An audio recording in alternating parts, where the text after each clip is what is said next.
waxaan halkan ku qabanaynaa oo idinku soo gudbinaynaa haddii ilaahay idmo dhibaato haysata nin ka mida ummadda Soomaaliyeed ninkaas oo ah ninka garabkayga fadhiya lana la yiraahdo Cabdiqani Maxamuud Xaaji Urmaax Cabdiqani Xaaji Maxamuud Urmaax ninka waxa ku dhacay waa ninka u jeedaan arday ragga dhalinyarada ah waxa ku dhacay xanuunka beerka ku dhacay kansarka la yiraahdo ninkaas waxa la geeyay wadanka Turkiga markii dhakhaatiirtii Turkiga ay baartay waxa lagu sheegay ninkaas beerkiisu inuu u baahan yahay in laga bedelo marka waxa uu diyaara wiil uu dhalay haddii ilaahay in beerka looga bedelo oo qayb looga jaro marka waxa aad iyo aad u adkaatay dhaqaalihii lagu geyn lahaa Turkiga ama lagu kala bedeli lahaa beerkaas oo taqriiban markii xagga la tagay ee la qiimeeyay noqday $70,000 wax gaaraya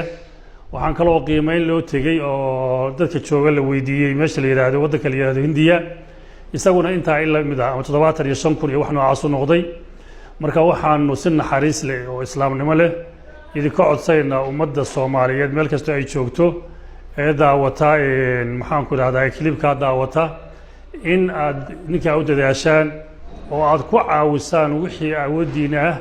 si isagana aynu naftiisa u badbaadino haddii ilaahay idmo ilaahay subxaanahu wa tacaala waxaan ka rajaynaynaa in aad u soo dadaali doontaan oo la qaybsan doontaan xanuunka walaalkiin haya in isagana ka dulqaado inana ilaahay subxaanahu wa tacaala inaga ilaaliyo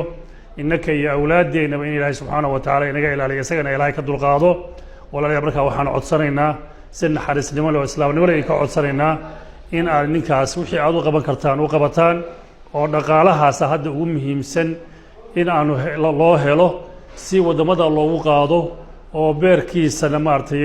wax looga qabto marka waxaan idinka codsanaynaa walaalayaal in aad ninkaas u soo dadaashaan الرحمن الرحيم الحمد لله رب العالمين السلام عليكم ورحمة الله وبركاته waxaanu ummadda Soomaaliyeed soo gudbinaynaa dhibane xanuunsan oo beerka kasar kaga dhacay oo xogtiisa hadda aad maqlayseen oo u baahan in la caawiyo Ilaahay subhanahu wa ta'ala wuxuu leeyahay wa man ahyaaha fakaannama ahya an-nas jamii'an naf bani aadmi qofkii nooleeya wuxuu ka dhigan yahay dadkoo dhan qof nooleeyay oo la ajri yahay Ilaahay subhanahu wa ta'ala wuxuu leeyahay wallahu fi auni al-'abdi ma kana al-'abdu fi auni akhihi Ilaahay wuxuu kaalmeynayaa adoonku intuu walaalkii kaalmeynayo marka waa qiyaasi kartaan qof islaama oo beerkiisa kasar ku dhacay dhibaatada gaadhinta la eg tahay marka walaalayaal in Ilaahay nagu badbaadiyo oo ehelkeena ugu caafimaadiyo oo inaga ilaaliyo cudurka iyo dhibaatada ubadkeena ugu barakeeyo oriyaha intaba in hawsha oo janna Ilaahay nagu bedelo in hawsha aynu ka qayb qaadan dhamaanteen baan ku baaqaynaa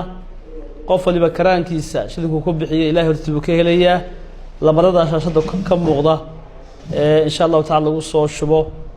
Ilaahay subhanahu wa ta'ala ka bari Allah barakeeyo assalamu alaykum wa rahmatullah sida walaalihii igu horeeyay waa sheegeen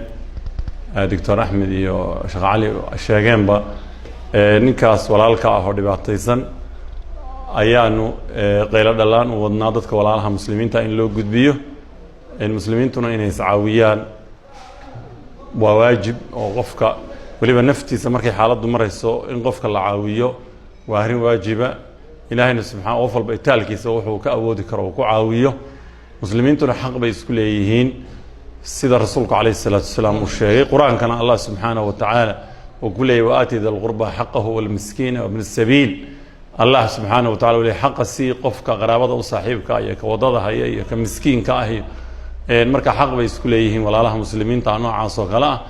qofkii caawiya ilaahay waxaan ka baryaynaa subxaanahu wa ta'ala inuu ilaahay naftiisa iyo maalkiisa iyo ehelkiisa iyo aakhiradiisa iyo ifkiisa ilaahay ku dhowro baan ilaahay uga baryaynaa intaasaan insha Allah ku soo koobaya wassalaamu calaykum waraxmatullaahi wabarakaatuh madu sheegeen walaalka dhibaataysan inaan dhibta la qaybsanno oo nabiga sallallahu alayhi wasallam wuxuu noo sheegay dadka muslimiinta muuminiinta inay jir qura oo kale ay yihiin rasuulku sallallahu alayhi wasallam مثل المؤمن في توادم وتعاطف وتراحم كمثل الجسد الواحد إذا اشتكى منه عضو تداعى له سائر الجسد بالسهر والحمى رسول صلى الله عليه وسلم عليه in jidh qura qof haday xubin ku xanuunto seexan maysid misaalkaasna rasuulku salawaatu llahi wasalam muminiintu ku tilmaamay noogu tilmaamay marka walaalkiin dhibta haysata inaan la qaybsanno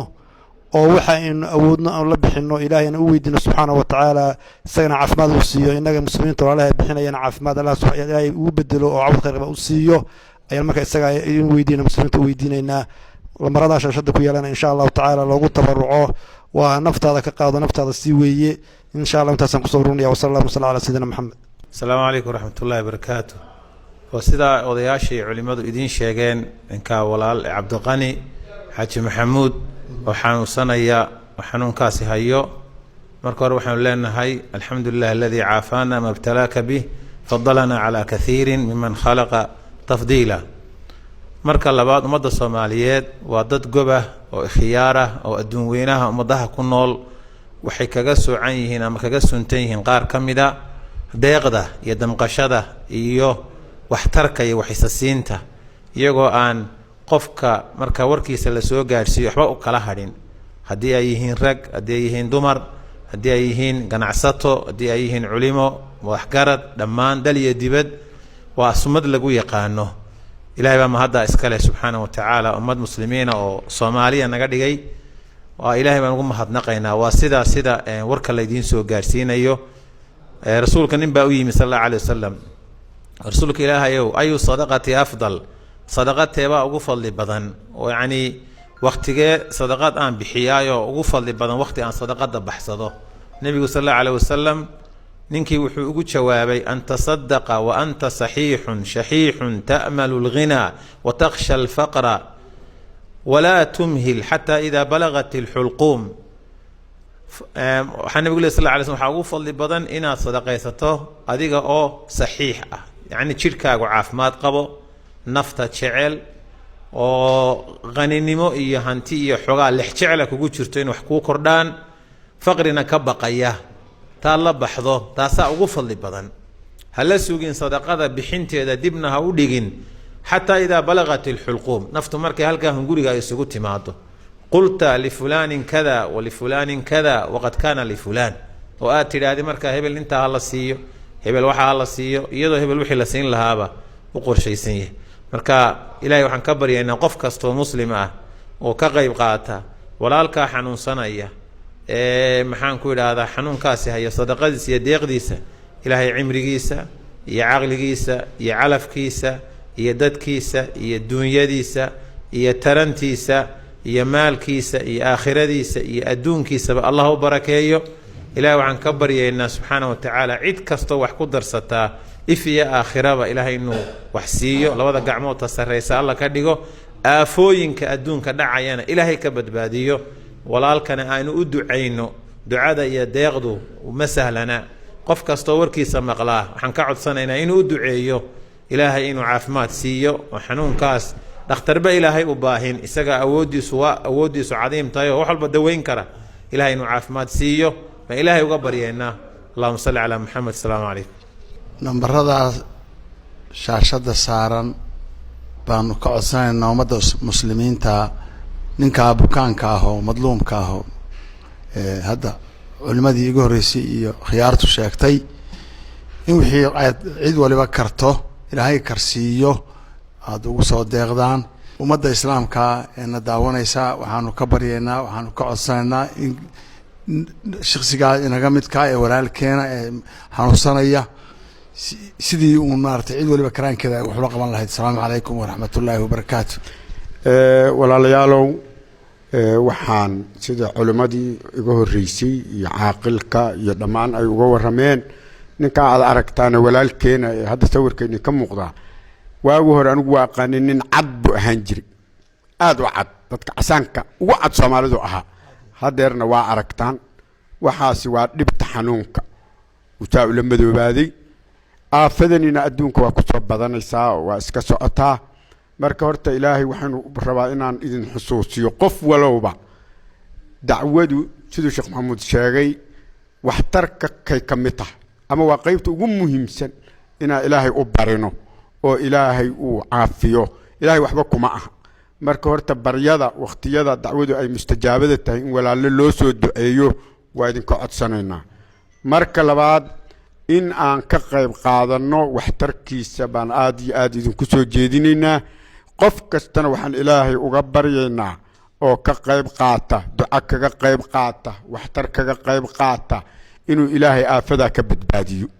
isaga iyo ubadkiisa iyo ooriyihiisa iyo ehelkiisa intaba inuu ilaahay uga badbaadiyo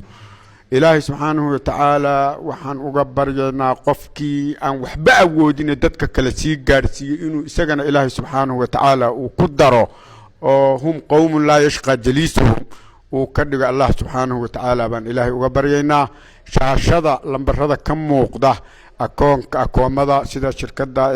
daarusalaam shirkadda amal telefoonada dhammaantood iyo dahabka iyo saadka iyo dhammaan shaashada idinka muuqan doonaan marka waxaan idinka codsanaynaa insha allahu tacaala duco iyo waxtarba qofka ninka walaalkeena inaan garab siino wasalaamu calaykum waraxmatullahi wabarakaatu